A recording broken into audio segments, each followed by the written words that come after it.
Bienvenidos a otro video de Cultura Agrimos. Como verán, hemos retomado las entrevistas y en esta ocasión, pues es una entrevista internacional. Tenemos una compañera y gran amiga desde el Cono Sur. Voy a presentarles a Silvana de Sousa Frade. Ella es licenciada en Ciencia Política, ha realizado cursos y seminarios en políticas culturales y temas relacionados con la administración pública de museos, sobre todo. Ha sido docente en la UADER y en la Universidad de la República, la ROU. Dirige el Museo Arruabarrena y también la Subsecretaría de Cultura de Concordia, provincia de Entre Ríos, en Argentina. Entonces, como se dan cuenta, nos acompaña Silvana desde Argentina. ¿Cómo estás, Silvana? Bien, gracias. Gracias por la invitación. Gracias a ti por haber aceptado. Vamos a platicar pues de varios aspectos. Le he dicho a Silvana que lo que ella quiera extenderse en las respuestas. Vamos a hablar de política, de fútbol, es una gran aficionada del Racing y de su profesión. ¿Te parece si empezamos con la primera pregunta, Silvana? Dale, sí, Ok. buenísimo. La primera pregunta para Silvana es de política. Vamos a empezar con política. ¿Cuál es la situación con el actual presidente de Argentina, Alberto Fernández? ¿Por qué recibe críticas de gente de izquierda? Si por otro lado se le considera más o menos de centro izquierda, ¿qué se esperaba de él y cómo ha cumplido las expectativas, sobre todo Silvana, para gente que vive fuera de Argentina, si nos pudieras dar un panorama general? Bueno, el- la situación actual de Argentina con Alberto Fernández es muy delicada. Los principales medios, hasta los opositores, se están haciendo como presión como para que renuncie. Así que es bien, pero bien complicada la situación esta semana. Toda la semana hubo corridas con el tema de la suba del dólar. Subió más de 21 pesos un día, un porcentaje muy importante, y más del 50% con respecto al mes pasado. Así que eso en lo concreto básicamente significa una devaluación muy importante del peso argentino y obviamente un encarecimiento del poder adquisitivo de todo el sector asalariado, ¿no? Eh, las expectativas cuando asumió Alberto Fernández fueron muchas. Eh, es importante un poco contar cómo llega Alberto Fernández a lo que es la fórmula presidencial, ¿no? Cristina Kirchner era la que más, digamos, destacaba dentro de las filas de la oposición para candidatearse como presidenta, ¿no? El tema es que dentro del peronismo, el peronismo es una diversidad de líneas, ¿no? No cerraba la figura de ella y con el 30 y pico por ciento que ella tenía de intención de votos, no se llenaba, no se llegaba a ganar. Entonces, lo que hizo Cristina fue poner a Alberto Fernández como candidato a presidente. Ella lo eligió, ella lo puso, y ella ir como vicepresidenta. Para la interna que había en el peronismo, cerró la figura de Alberto Fernández y bueno, se ganaron las elecciones. El problema es que esta es una interpretación que hago yo, eh, basada en lo que venimos viviendo, ¿no? Al minuto cero de haber asumido, Alberto tuvo algunas decisiones que no fueron buenas, digamos, para lo que es el bloque digamos, oficial, ¿no? Digamos, los que ganaron las elecciones. Él designó a sus ministros sin consultar a Cristina y a la otra parte también digamos, que formaban esta coalición. Lo cual, bueno, Cristina no es una mujer fácil tampoco, así que Cristina fue sumando cosas que hicieron que ella empezara a criticar y mucho al gobierno, ¿no? Y también otra de las cosas que para mí me parecen poco atinadas de Alberto es que también, ni bien asumido, ya empezó a hablar de albertismo, o sea, como de su propia línea política, proyectándose para una reelección, pero recién asumido, ¿eh? O sea, bueno, el tema es, a ver, para un poquito, recién asumiste y estás pensando en la reelección y tener tu propia línea política, o sea, si a vos te pusieron tu poder real es porque cerró una interna que no cerraba con Cristina. Entonces tu poder real básicamente es muy acotado, más allá de que el poder es una construcción, ¿no? Pero, digamos, en el minuto cero largarse así, para mí fue muy desatinado. Eh, y básicamente lo que esperábamos era mucho, porque lo que pasamos nosotros con los 4 años del macrismo fueron terribles, terribles. O sea, un retroceso también en el poder adquisitivo de los asalariados. O sea, básicamente lo que hizo Macri fue establecer el salario mínimo argentino creo que en $200 quedó. En un momento estaban en 600 y pasó durante toda la presidencia de Macri quedó en $200. O sea, es uno de los más bajos de América Latina, el de Argentina. No, no, por ahí me equivoco, pero está en ese valor. O sea, lo que vino a hacer, lo hizo. ¿Sí? Eh, bueno, y bueno, ahora está ahí, hay una situación de puja, de poder entre Alberto y de Cristina, que la verdad que no sabemos cómo se va a solucionar.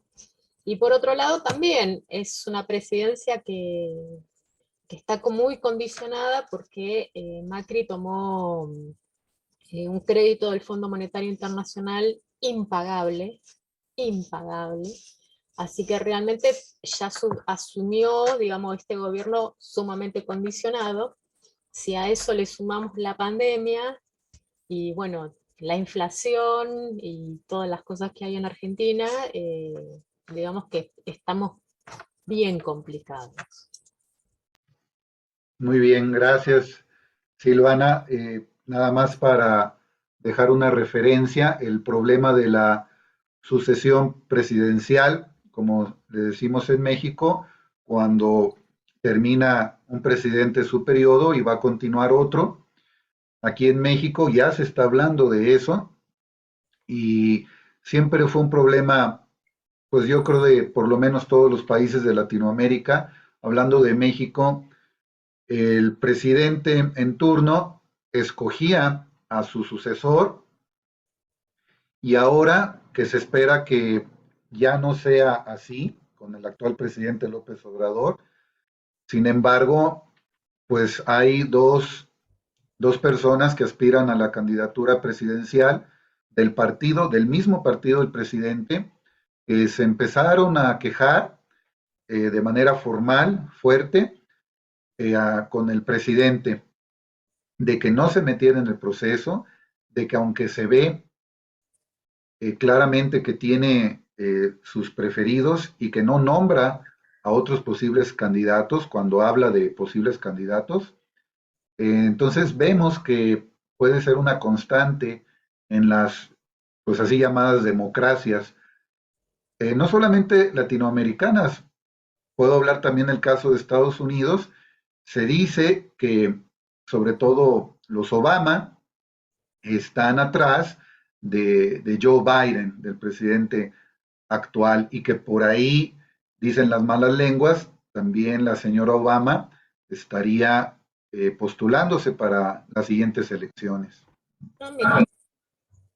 Sí, bueno, una de las cosas que creo que falta en Argentina, y me parece que también en nuestros países, es un poco más de democratización en los partidos políticos, ¿no?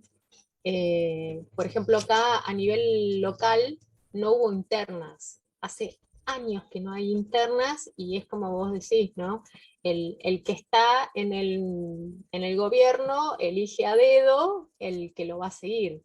Entonces, bueno, eso les saca legitimidad también. Y ya de por sí, los políticos están bastante cuestionados, digamos, por todo el bombardeo de los medios de comunicación, pero también por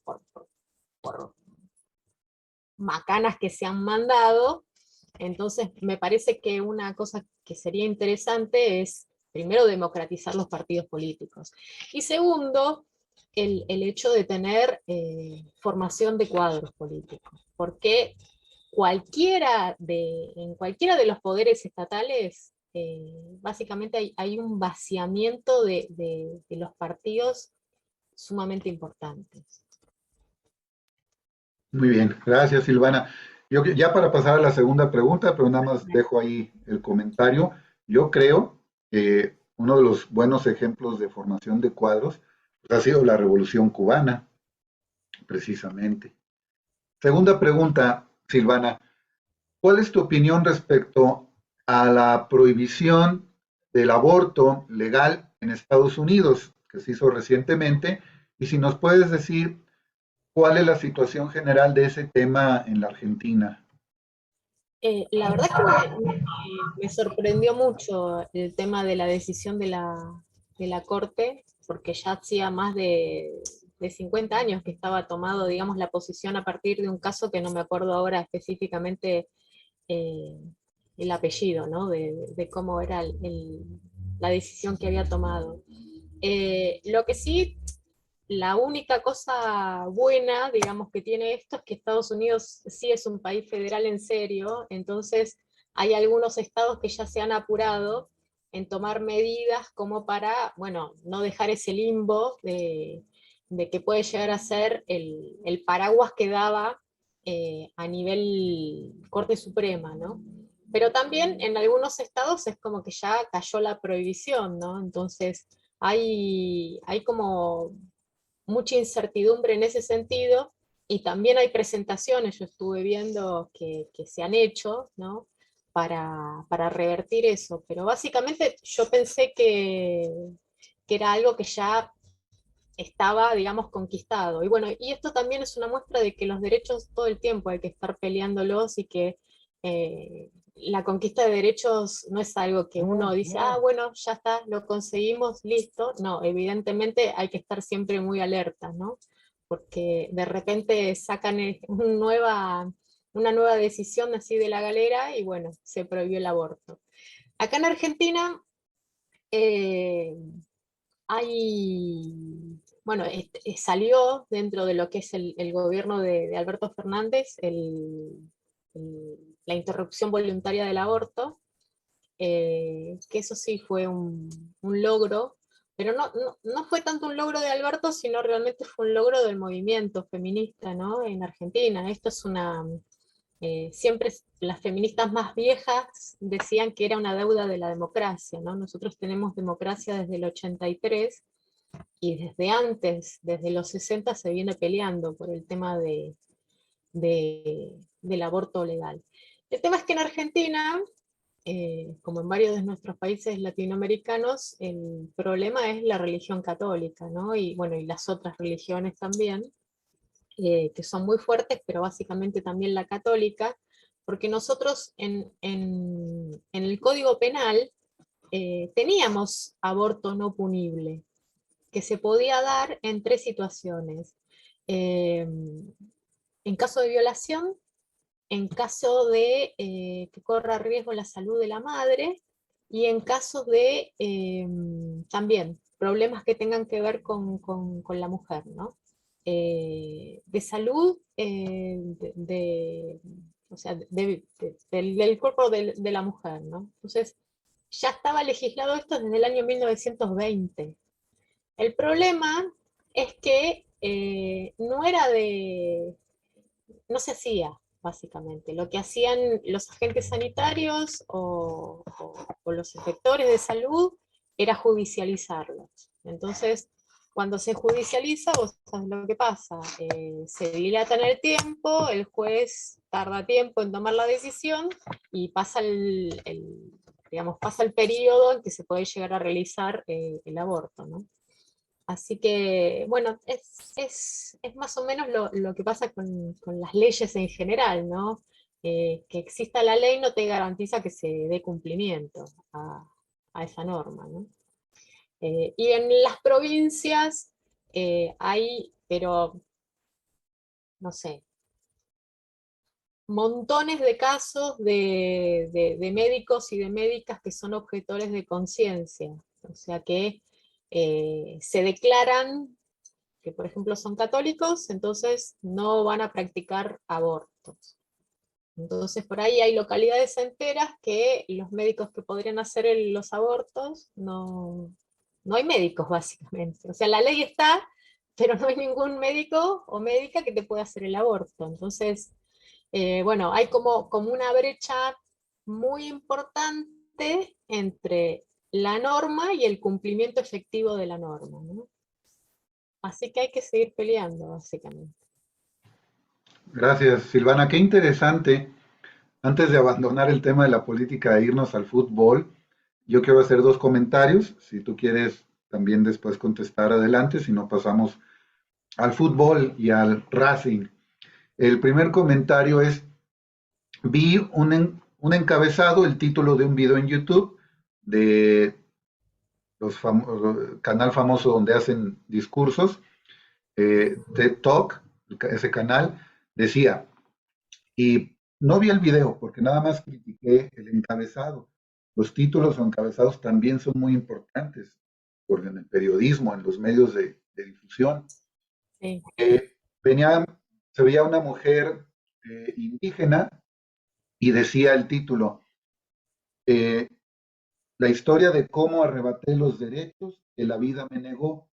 Y la crítica que yo hice es, yo considero que los derechos no se arrebatan, sino que se conquistan, se defienden, se lucha por ellos, por el comentario que tú hiciste, y que la vida no nos niega ningún derecho, sino que lo niega un sistema histórico hegemónico dominante, que puede ser el capitalismo o pudo haber sido el socialismo histórico o en la época medieval, este, o en la época del esclavismo, etcétera. Ese es el primer comentario. Y el segundo comentario respecto a lo del aborto y la falta de médicos, de personal, de doctores para atender a mujeres que van decidieron hacerse el aborto, falta de médicos, de especialistas, sobre todo en determinadas zonas rurales, afueras de las ciudades, donde viven familias de clase social baja. En México acaba de llegar un contingente de médicos cubanos y aquí en México hubo por ahí una doctora conservadora de derecha que resultó hija de un ex gobernador de un estado de México que se le acusa, tiene varias acusaciones legales, ese ex gobernador, incluso acusaciones por ahí de corrupción desde que fue rector de una universidad. Entonces, la hija de clase alta, doctora, le reclamó al presidente López Obrador de que trajera médicos cubanos cuando, según ella, aquí existen médicos especialistas muy buenos. Sin embargo, todos sabemos cuál es la carencia, que Claro. en zonas donde viven poblaciones de clases bajas no hay esos doctores. Y ella, por ejemplo, y otros doctores de clase social alta, nunca van a ir a esas zonas. Y recientemente el presidente lanzó una convocatoria para que todos los especialistas acudieran a esas zonas, se les iba a dar trabajo y sin embargo fue escasa o nula la respuesta. Sí, sí. Te doy un ejemplo. En la capital de la provincia, donde estoy yo, que es la provincia de Entre Ríos, en la capital, en el principal hospital de la capital, que es Paraná, todos los médicos se declararon objetores de conciencia. Entonces, si en el hospital más importante, o sea, no estoy hablando ni siquiera de zonas rurales, estoy hablando de la capital de la provincia, creo que son 250.000 habitantes, o sea, bueno, entonces el tema es ese, ¿no? Que es lo que le decíamos antes, ¿no? La brecha es muy importante entre lo que dice la norma eh, digamos, en un concepto así marxista, el grado de conciencia, ¿no? Que hay en la sociedad sobre algunos temas. Muy bien, gracias Silvana. Pues entonces pasemos a nuestro segundo tema, que es el fútbol. Y te haría la primera pregunta. ¿Qué Bueno, ocasiona el Racing, esa pasión en ti en particular? ¿Y por qué el fútbol nos brinda en general todas esas emociones? eh, bueno, el Racing está como vinculado a los recuerdos más lindos míos de infancia. Mi salida con mi papá y con mi hermana de los domingos era entrar gratis en el segundo tiempo a ver a Racing, ¿no? Cuando yo era chica, eh, después del segundo tiempo, abrían las boleterías y vos podías entrar, ¿no? Entonces, mi papá me subía a mí a los hombros, me hacía un sombrero con pañuelo, los pañuelos cuando antes eran de tela, no de carilino o de papel como son ahora, le hacía un nudo en cada punta, me lo ponía, me compraba un paquete de maníes y yo iba por la cancha comiendo encima de mi papá, comiendo los maníes, mirando a Racing. Así que nada, para mí es lo más lindo, porque, no sé, de repente metía un gol y te abrazabas, la gente lloraba y te ponías a hablar con alguien que no conocías, puteabas al árbitro, por supuesto, no sé, vi cosas muy locas en la cancha, gente que viste que iban con la radio. Cuando yo era chica a la cancha, escuchaban la radio y miraban el partido. Entonces, como no tenían qué hacer, porque veían que el árbitro estaba cobrando algo mal, agarraban, le sacaban una pila y le tiraban la pila al árbitro. Unas cosas espantosas. Y después vi uno que se había enojado tanto que agarró y tiró la radio también. Eran cosas terribles, terribles. Bueno, los cánticos, el tema de la cancha de Racing, cuando vos saltás y en general va mucha gente a ver a Racing, es una de las hinchadas más fieles y seguidoras también, a pesar de los resultados, a pesar de todo lo que ha pasado en Racing, y la cancha se mueve, ¿no? Entonces, esa sensación de saltar y que se mueva, te juro que es como que te llega al corazón, es una cosa impresionante. Y bueno, y después esto, ¿no? Que realmente ser hincha de Racing, como yo digo, es casi una visión del mundo, porque no hay nada que te haga más, no sé, es casi estoico ser hincha de Racing, porque Racing es un club. El otro día hablaba con un director de cine uruguayo que vino a presentar una película acá y te decía que después que ganó la Intercontinental, Racing en el 67, el primer partido que juega, ¿no? Es con Independiente y lo pierde. Entonces, con Racing vos pasás de las mayores alegrías a las más grandes decepciones, así, pero en un lapso chiquitito, ¿viste? O sea, pasás de tener todo a perder con tu rival de siempre, ¿viste? Así que no sé, qué sé yo, Racing tiene esa cosa, ¿no? De ser recuerdo de infancia, de ser casi una posición en el mundo, de despertar sentimientos, pasión, eh, de hablar A mí me pasó algo muy loco en uno de los trabajos que tuve acá cuando llegué a Concordia, ¿no? Eh, yo llegué en el año 2000, yo soy de Buenos Aires, así que bueno, llegué, tenía 27 años cuando llegué acá. Y hacía unos años que me había recibido, yo me recibí a los 25, ¿no? Y cuando uno se recibe, viste que es como que tenés muy incorporado todos los códigos de la carrera en la que te formaste, ¿no? Entonces, yo ayudaba tenía un trabajo que ayudaba a completar formularios para gente que tenía microemprendimientos, ¿no? Entonces, eh, un día viene un tipo y me dice, bueno, que quiere hacer un emprendimiento, y no sé qué cosa. Entonces yo le digo, bueno, el formulario, costo fijo, costo variable, el punto de equilibrio, bla, bla, bla, bla, bla. Y me mira así, me dice, ¿sabes qué? No te entiendo nada.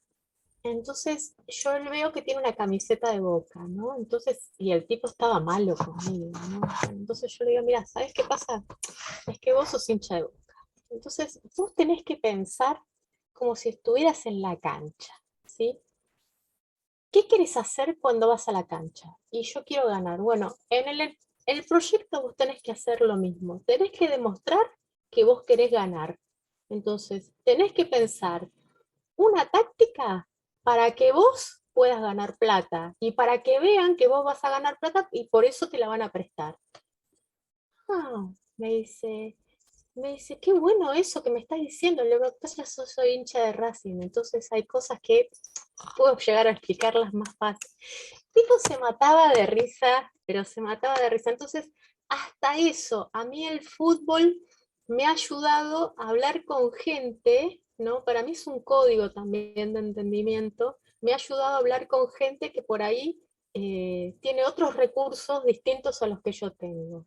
Así que por eso es muy loco. Y te cuento una más. La primera vez Adelante. que me fui a un avión que viajaba a España, estaba un poco yo así con un quickie así importante, con miedo, ¿no? Y adelante mío había un pibe, jovencito, tendría 20 años, con una camiseta de Racing. Y yo lo miraba, ¿viste? Cuando vos decís, es una buena señal, no se va a caer el avión.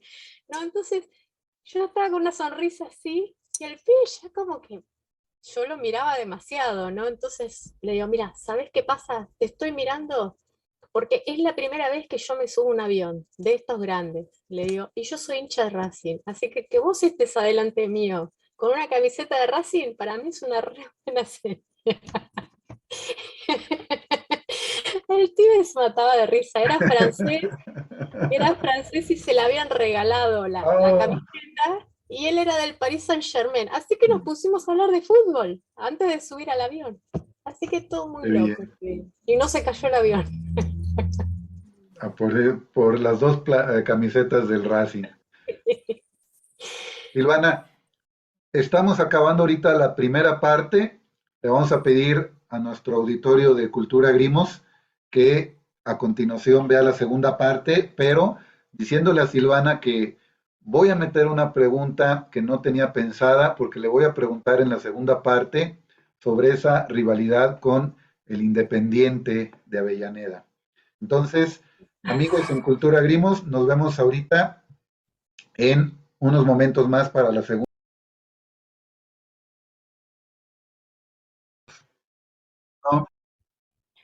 Vamos a comenzar entonces nuestra segunda parte de esta gran entrevista con Silvana desde la Argentina. Nos habíamos quedado en que le íbamos a preguntar qué significa, sobre todo en esa pasión, emocionalmente, qué significado tiene en tu vida como hincha de Racing esa rivalidad con Independiente de Avellaneda. Bueno, el tema es que las canchas de los estadios, ¿no? Tanto de Racing como de Independiente están muy cerquitas, son unas poquitas cuadras, ¿no? Y básicamente Avellaneda se divide entre quienes son de Racing y quienes son de Independiente. El tema es que hay una rivalidad muy fuerte que tiene que ver con el origen, ¿no? Eh, Racing se funda y de alguna manera hay una interna que no cierra y deriva en la creación de Independiente, ¿no? Eh, la época más gloriosa de Racing, que es la de los 60, ¿no? De ahí viene el, digamos, ay, ¿cómo se dice? Cuando, el apodo que le ponen a Racing es la academia, ¿no? Que era porque ganaba todo y aparte el fútbol que tenía era muy bueno, o sea, no solamente ganaba, sino que ganaba bien, como tiene que ser en el fútbol, ¿no? Y, y bueno, y esa rivalidad fue muy fuerte siempre, pero en Avellaneda también era muy común estar asociado a los dos clubes, ¿sí? Y por ejemplo, yo en una época fui socia de Independiente y no era socia de Racing, pero en una época era socia de Racing y no era de Independiente. ¿Por qué? Porque sí, es muy loco, es muy loco, es muy loco, pero es así en Avellaneda. Yo iba a estudiar a la biblioteca de Independiente, ¿sí? Iba a la pileta de Independiente con mis amigas y después iba a la pileta de Racing.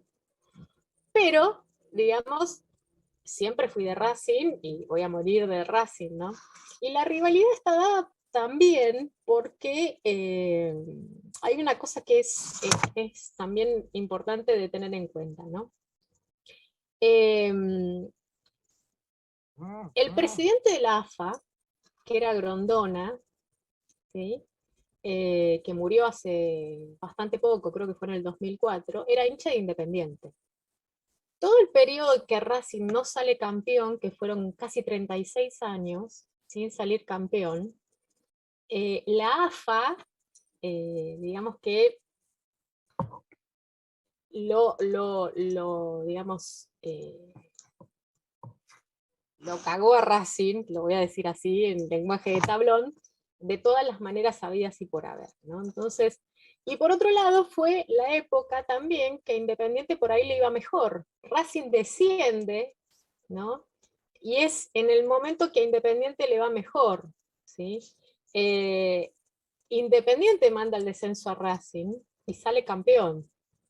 O sea, fue muy duro, muy duro. Yo tenía 12 años y a mí me preguntaban de qué club sos hincha, y yo decía de Racing, y de la A, me decían, o sea, de la primera categoría, ¿no? Porque Racing estaba en la B, estuvo 2 años en la B. Y bueno, también yo le decía el otro día a este director uruguayo que para mí Independiente es una gran mentira, porque en el momento que se muere Grondona, Independiente dejó de ganar. Digo, qué casualidad, ¿no? Qué casualidad, que justo se murió, no ganaron nunca más nada. Encima, Independiente desciende, ¿sí? Y en el 2013 desciende y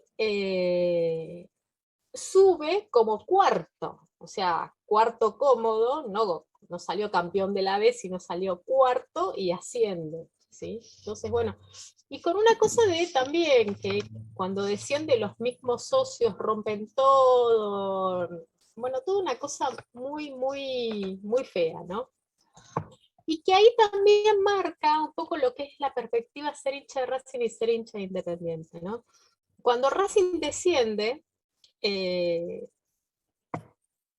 son los propios hinchas del club que levantan el predio Tita Matiusi, que es donde juega la reserva. O sea, los sucios lo hacen, ¿sí? Cuando Racing entra en quiebra, le declaran la quiebra, fue y no lo dejaron jugar, que esto fue en el año 1900, en los 90 fue. eh, Racing es esa fecha tiene la mayor cantidad de público, es el club que más cantidad de público tiene y no lo dejaron jugar.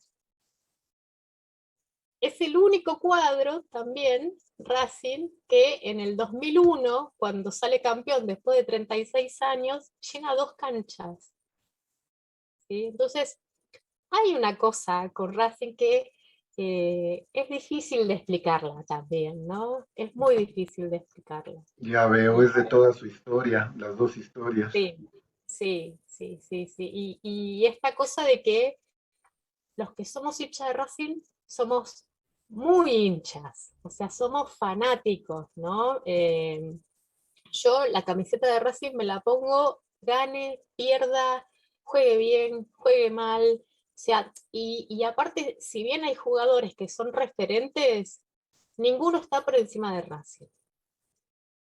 Así, hay Milito, Lisandro López, Rubén Paz, bueno, Corbata, hubo jugadores muy importantes, pero ninguno está por encima de Racing, ninguno.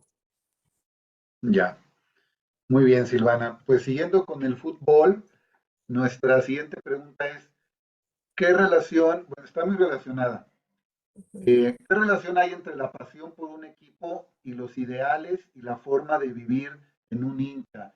En ti, por ejemplo, ya lo he estado comentando, de hecho, pero si quieres eh, contar una anécdota o decir algo más acerca de los ideales, de la forma de vivir, de tu forma de ser relacionada con ser hincha, en este caso de Racing. Si quieres Bueno, anotar algo yo más. sí, siempre digo que el ser hincha de Racing es la mejor adaptación para vivir en Argentina.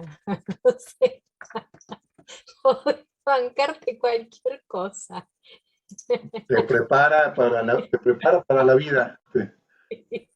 Tal cual, tal Por cual. eso yo eh, podría decir que el fútbol, o también en mi caso que me gusta mucho la lucha libre, la literatura, el cine, podría ser un reflejo todo eso de la vida misma, ¿no crees?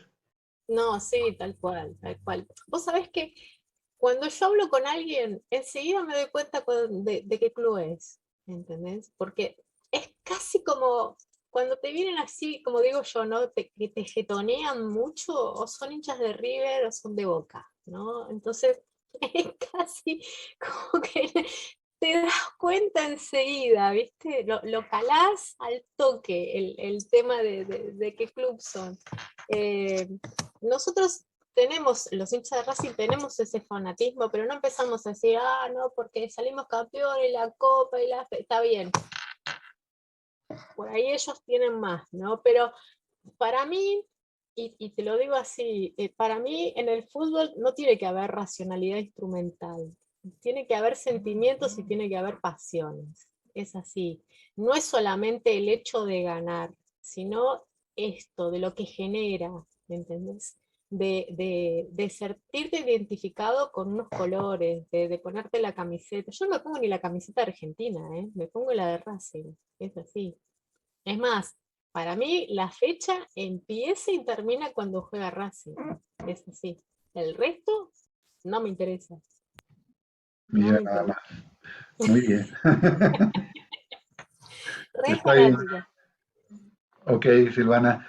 A ver, entonces, ¿qué relación habría? Porque qué bueno que mencionaste eso. Me ha tocado que en mis entrevistas el entrevistado, casi para terminar una respuesta, menciona algo que se liga a la pregunta siguiente sin saber. Porque dices, por ejemplo, aunque pierda, aquí, por ejemplo, en México a veces le dicen, no, pues, le voy a tal equipo aunque gane, como diciendo, nunca gana, pero yo le voy a él y si una de esas gana, de todas maneras, si gana, le sigo yendo, como diciendo, eso es algo muy especial.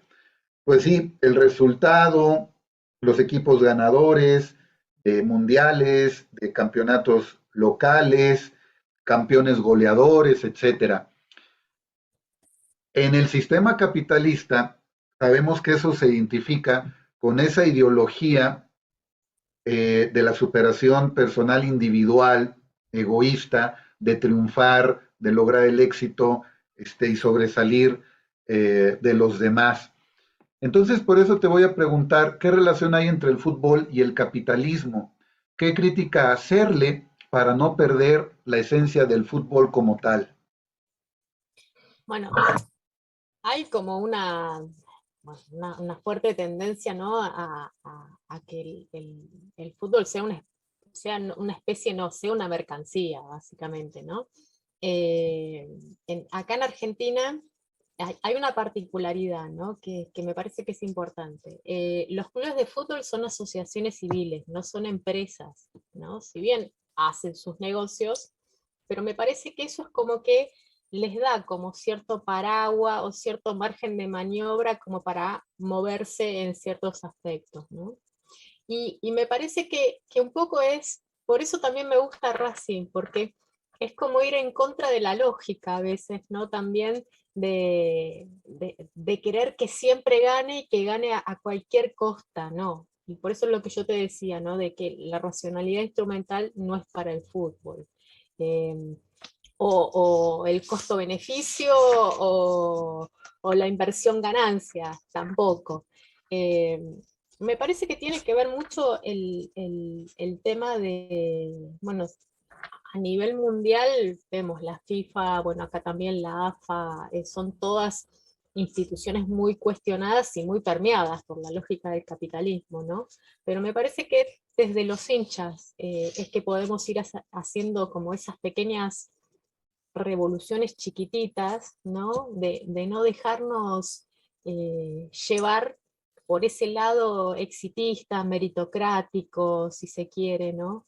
De que es esa pata tan importante del fútbol, por un lado, y por otro lado también me parece que hay que escapar a la lógica de espectáculo del fútbol, ¿no?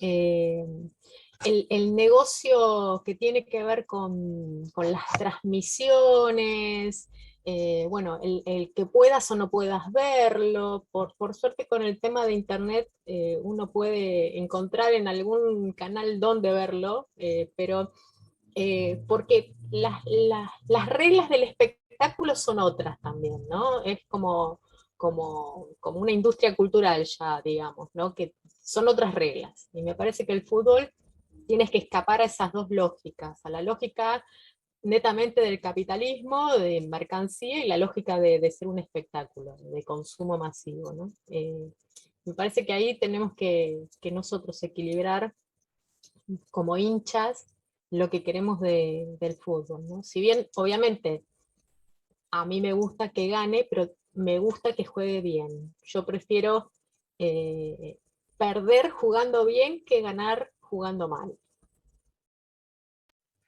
De acuerdo. Gracias por tu respuesta, Silvana. Eso nos da oportunidad para pasar a la última pregunta sobre el tema de fútbol, por cierto. Sería la siguiente. ¿Qué esperas del próximo Mundial de Qatar en términos generales y específicamente de la selección argentina? ¿Cómo la ves? La verdad es que no espero nada. Me van a sacar la ciudadanía argentina a mí. ¿Por qué ya no esperas nada, Silvana? Porque la verdad es que no me gusta la selección, no me gusta, no me gusta, no me termina de gustar. La verdad que yo me quedé con otras selecciones, ¿viste? Yo me quedé con eh, la de México 86, me quedé con esa.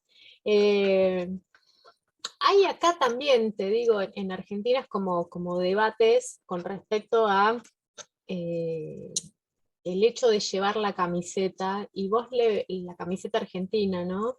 Y vos le ves, o sea, formar parte de lo que es la selección nacional. Y yo la verdad que no les veo el tema de que la camiseta les pese. O sea, es como que, no sé, ¿viste? Es como que medio que les da igual. No les veo mucho compromiso. No le veo un juego lindo tampoco. Mira que el Argentina de Bilardo tampoco era un juego muy lindo, pero sí vos notabas esa cosa de compromiso de los jugadores y del equipo, ¿no? De formar un equipo. Y yo eso no lo veo en Argentina. No, es como que le falta sangre, le falta un poco de pasión a la selección. No, A ver, Silvana, rápidamente, ¿quién sería tu entrenador ideal de Argentina para estos momentos, para este mundial? ¿Quién hubiera sido? oh, qué difícil. No sé, a mí me gustaba en un momento mucho Bielsa, pero le fue muy mal a él. Muy mal le fue. ¿Qué sé yo? no sé, Simeone no tiene un lindo juego tampoco, porque es uno de los que siempre se habla, ¿viste? No es un lindo juego el de Simeone. No, lo quiero al Cholo porque es de Racing también, fue jugador de Racing, fue director técnico de Racing también, pero no, no sé, la verdad no sé. Pero más allá del tema del director técnico, me parece que tiene que ver con el tema de los jugadores, de esa falta de compromiso, ¿viste? Vos fíjate que yo no sé cómo es en México, ¿no? Pero la mayoría de los jugadores que forman parte de la selección viven en Europa. Bueno, en México hay sí, no es así, no es la mayoría de los jugadores, no hay muchos jugadores y además por ahí hay problemas con algunos jugadores que juegan en el extranjero, problemas quizá extracancha, sobre todo con el Chicharito Hernández y con Vela, que no quieren venir, que algún conflicto hubo y no quieren participar en la selección.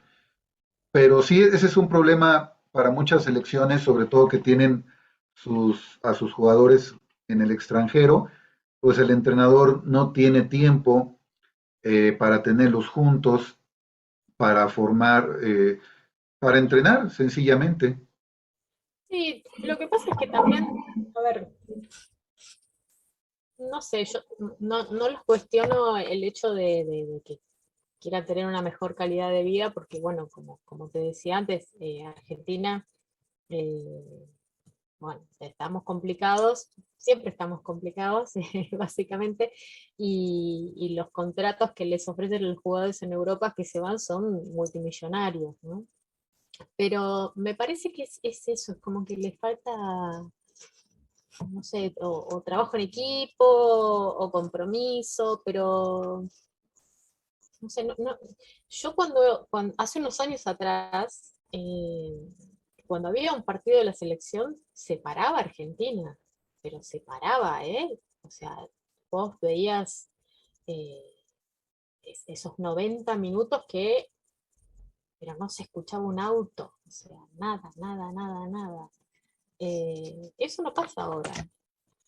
Me estoy poniendo vieja, ¿viste? Que los viejos hablan de que antes las cosas eran mejores, pero no pasa eso. La verdad no sé, no sé, no sé. Es que yo se lo atribuyo mucho precisamente al capitalismo, que fue nuestra pregunta anterior, porque en toda expresión artística o deportiva o cultural ya no se aprecia esa tradición, esa cosa, esa forma en cómo se expresaban en el pasado, porque, pues, como dice Marx en esa frase famosa que se me ha quedado muy grabada, todo lo sólido se desvanece en el aire, todo lo sagrado se vuelve profano. Y como tú lo has dicho, la mercantilización, convertir en mercancía cualquier evento cultural, deportivo o artístico, pues va haciendo que esa pasión, que esos sentimientos, por ahí leía en el libro de Marcos Reutemann y Ángel Capa, creo que Reutemann lo menciona, la dignidad no cotiza en la bolsa de valores, Sí, la dignidad, ni la pasión, ni las emociones. Y creo que Ángel Capa es el que dice que sentir emociones, expresar sentimientos, está mal visto. Te acusan, te señalan, te ven como un bicho raro. Entonces, creo que lo que hizo el capitalismo que prevaleciera en la cultura es el triunfar sobre los demás, el ser el número uno, el reconocimiento económico que eso conlleva, porque eso le interesa a las empresas, a los medios sí, sí. y al futbolista o al deportista o al artista, como dijiste, por ahí es una cosa legítima que quieran mejorar su calidad de vida, pero en esa mejora de su calidad de vida, que no todo el mundo lo hace.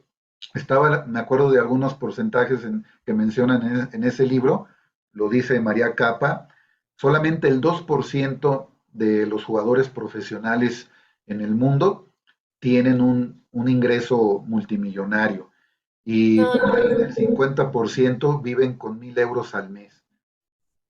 Sí, vos hablabas, y voy a hacer una cita que Benjamin se va a revolcar en la tumba, pero es como que le sacaron el aura, ¿no?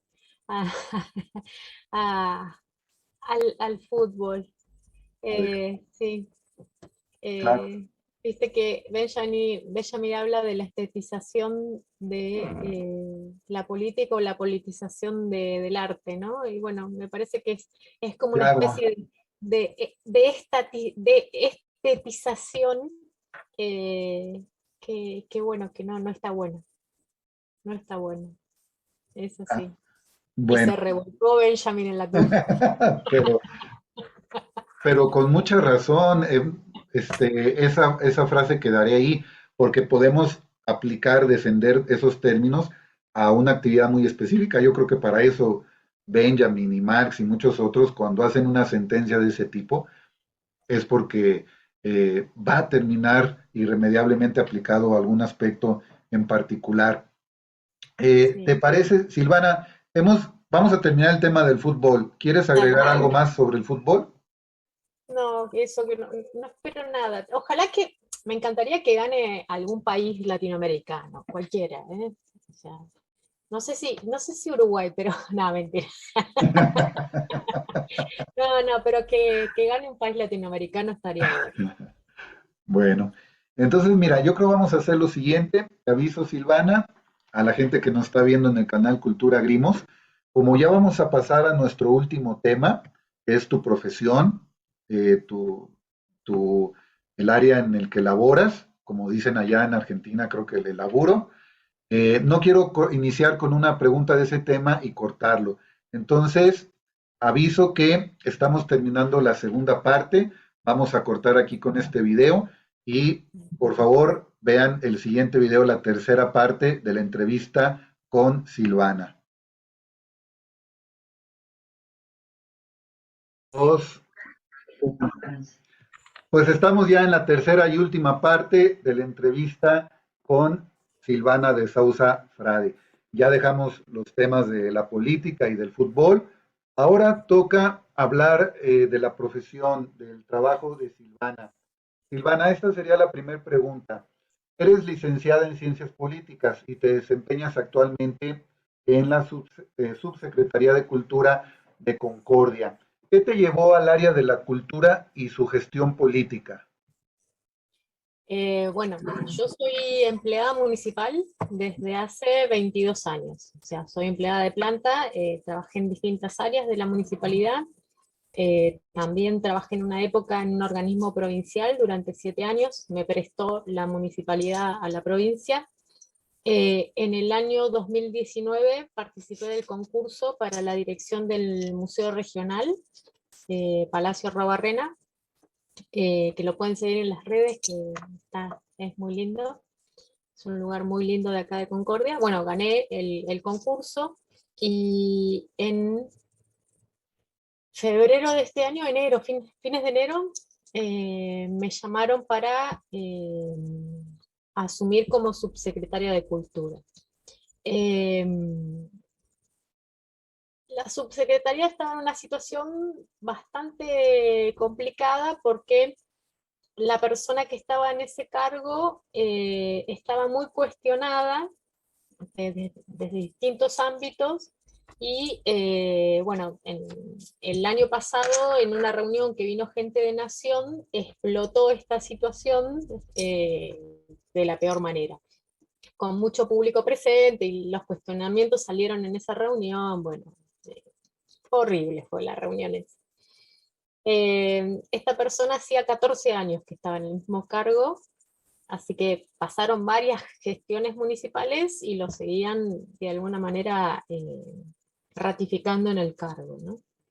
Así que, bueno, me ofrecieron el cargo, me tomé un día para pensarlo, porque la verdad que no estaba muy convencida, porque era agarrar una sartén caliente y bueno, eh, dije que sí. Así que porque lo vi como un desafío importante, Y por otro lado también, digamos, desde el museo, digamos, podía servir mucho al museo el hecho de que yo esté en la subsecretaría, ¿no?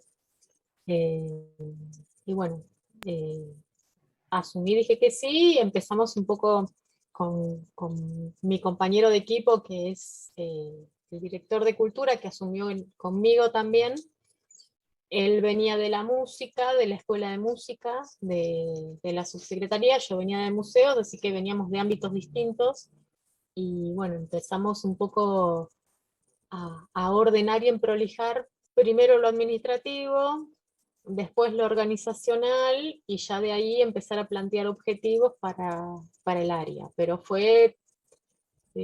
todavía sigue siendo un desafío importante porque son muchos años viste que en el Estado hay como mucha inercia, ¿no?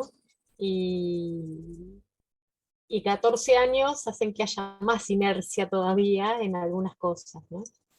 Entonces, bueno, hay mucho que cambiar todavía. Muy interesante. Vamos entonces a hacer el siguiente cuestionamiento. Volvemos con el capitalismo. El capitalismo asimila y reproduce formas culturales populares para transformarlas según sus intereses y regresárselas a la sociedad para su consumo masivo. Es decir, el capitalismo las transforma a su modo para quitarles, digamos, lo peligroso ideológicamente hablando, y como su objetivo es encontrar un mercado y vender una mercancía, pues transforma todo tipo de formas de culturas populares para venderlas. ¿Cuál es tu opinión al respecto? ¿Existe una cultura elitista? ¿En qué consistiría democratizar la cultura o las expresiones artísticas?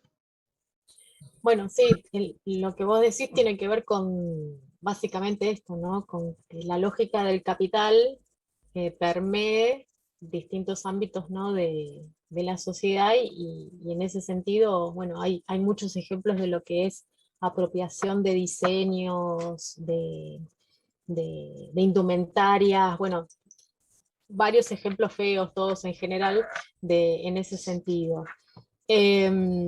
Sí, el tema es que cuando se habla de cultura, viste que en general se piensa como algunas manifestaciones artísticas, ¿no? Música, escritura, no sé, todas estas manifestaciones, ¿no? Y la cultura es un poco más amplia, lo que tiene que ver con esa conceptualización, o sea, puede abarcar hasta, no sé, charlas de concientización sobre violencia de género, sobre abuso infantil, o sea, bueno, hay como, nosotros lo que queremos hacer es como ampliar un poco el abanico a dónde queremos llegar. Y sí, básicamente también una de las cosas que nosotros veíamos en la subsecretaría, que todo estaba pero muy localizado en el centro, ¿no? En el centro de la ciudad, todas las actividades que se hacían. Y básicamente a los barrios, que son por ahí los lugares más carenciados, ¿no? Con más carencias de acá de Concordia. Concordia es una ciudad muy linda, muy linda, pero está dentro de los índices de pobreza más altos del país. O sea, pero es una, como les digo, una ciudad muy bella y muy linda de visitar. El tema es que Concordia es como un muestrario bastante eh, expresivo de lo que han sido los coletazos de los distintos modelos económicos por los que fue pasando Argentina, ¿no? Entonces, hay marcas que fueron dejando esos fracasos que, bueno, quedan en estos índices, ¿no? Tan complejos. Pero bueno, una de las cosas que nosotros tratamos de hacer en esto que vos decís de democratizar la cultura, es que sea más participativa. Entonces, si la gente no viene, porque ya de por sí al centro por ahí no se siente contenido, porque también puede haber como barreras de acceso, ¿no? Que no sean, no estén visibles esas barreras, pero que existan. Lo que tratamos de hacer es llevar las cosas a los barrios, ¿no? Distintas actividades. Desde una escuela de ajedrez que hace poquito montamos a distintos barrios de la ciudad, hacer presentaciones de funciones de teatro a chicos y chicas que nunca fueron presenciaron funciones de teatro. Y esto también, ¿no? En el ámbito donde ellos están, que es interesante que vean que ese bien cultural pueden acceder en el lugar donde ellos están, no que es algo que tienen que pagar una entrada y que pueden acceder porque tienen la plata, ¿no? Y bueno, eso es un concepto acá bastante novedoso, si se quiere. El otro día hicimos un espectáculo de circo, porque hay vacaciones de invierno, hoy es el último día, entonces fuimos a un predio que está en zona sur, que son en general hijos de pescadores, ¿no? Y hay una organización social que acompaña todo lo que es el crecimiento de esta organización, ¿no? De estos pescadores para que se agrupen, para que puedan tener mejores condiciones laborales, accedan también a cierto equipamiento y ciertas maquinarias, ¿no? Para vender el producto y para comercializarlo, y me decía, bueno, si hubiera estado el otro secretario, esto no hubiera sido posible, ¿sí?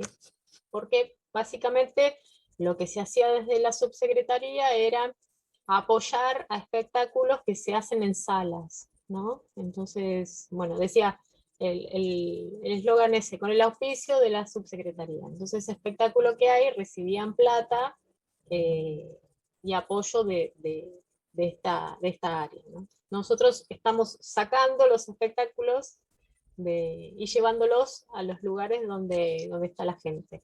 Me parece que en otra etapa estaría bueno que esa gente también pueda ir a un teatro, porque, digo, como un ejemplo, ¿no? No es lo mismo la experiencia de vivir un espectáculo en un teatro que por ahí vivirlo, no sé, en una plaza del barrio, que está bueno también llevarlo a la plaza del barrio, pero eh, le sacás esa cosa de elitismo que tiene por ahí el acceder a ese espectáculo en ese teatro, ¿no?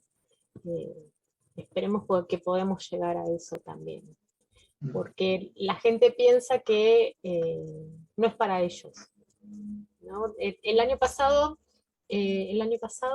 sí, cuando se abrió la pandemia, un poco, eh, había cantantes líricos que estaban haciendo un espectáculo por todo el país que se llamaba Líricos a la Gorra, y, y hablaba yo con uno de estos cantantes, ¿no? El canto lírico es algo que siempre fue, digamos, tuvo el mote de elitista, ¿no?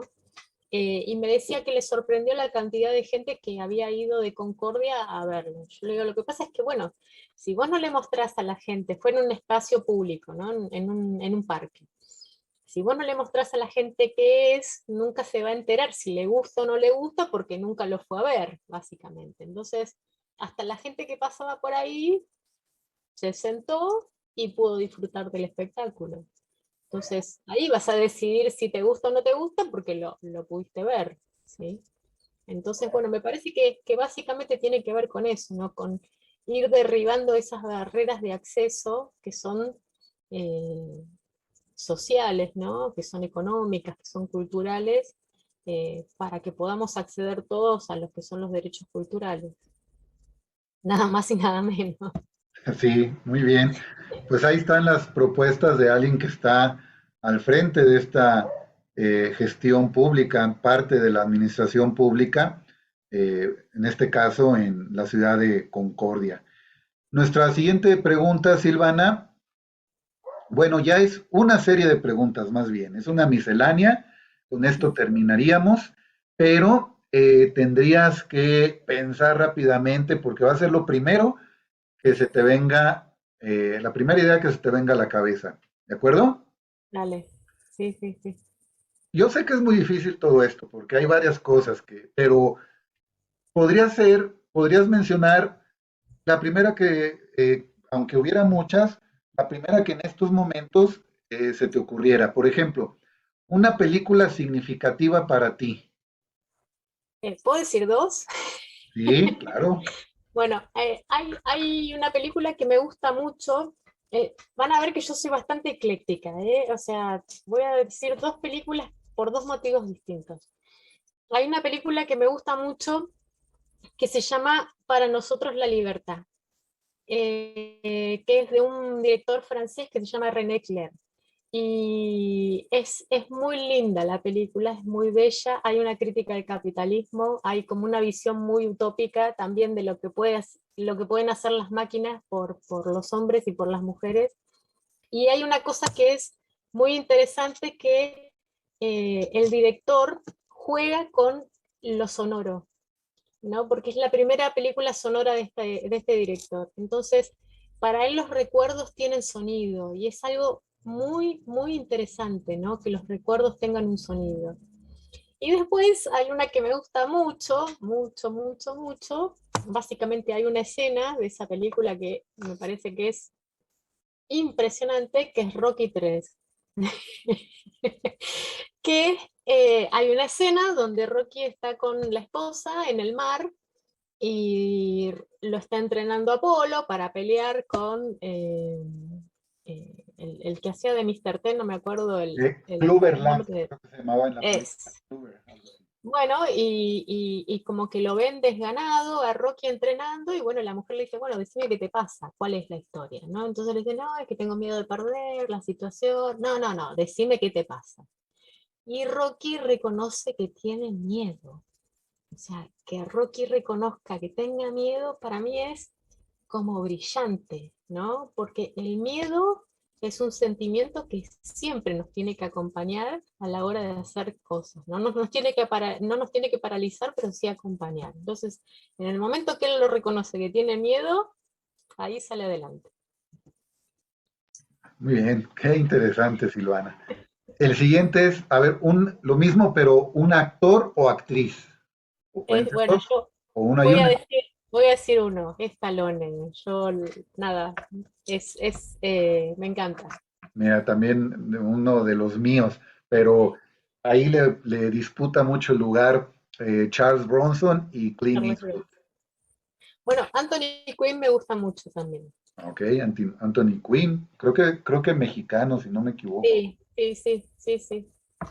Siguiente pregunta, ¿grupo o solista de cualquier género musical, de Bueno, cualquier género musical o puede ser hombre o mujer, eh, voy a decir Gardel. Gardel, claro, pues sí, muy buena elección. Estoy vieja. No, pues esos no tienen tiempo, esos No, artistas no tienen tiempo. pero vos sabés Bueno, que a mí el tango es algo así como más reciente. Si bien yo de chica miraba un programa de tango con mi abuela, pero el tango es algo como más, lo descubrí hace, bueno, no tanto, no es tan reciente, hace unos 20 años más o menos, pero eh, sí, Gardel. Gardel, ahora dime una canción emblemática, significativa para ti. Em, Mirando al sur se llama. Es de una compositora que se llama Eladia Blasquez y era de Avellaneda, Eladia, y era de Racing también. Así que Se conjuntó todo. sí, y esa cosa de mirar al sur es como que uno lo tiene, hay que mirar al sur y no al norte siempre. Bueno, sí, también en muchos aspectos, en Sí, Argentina, sí, geográficamente y geopolíticamente. sí, sí.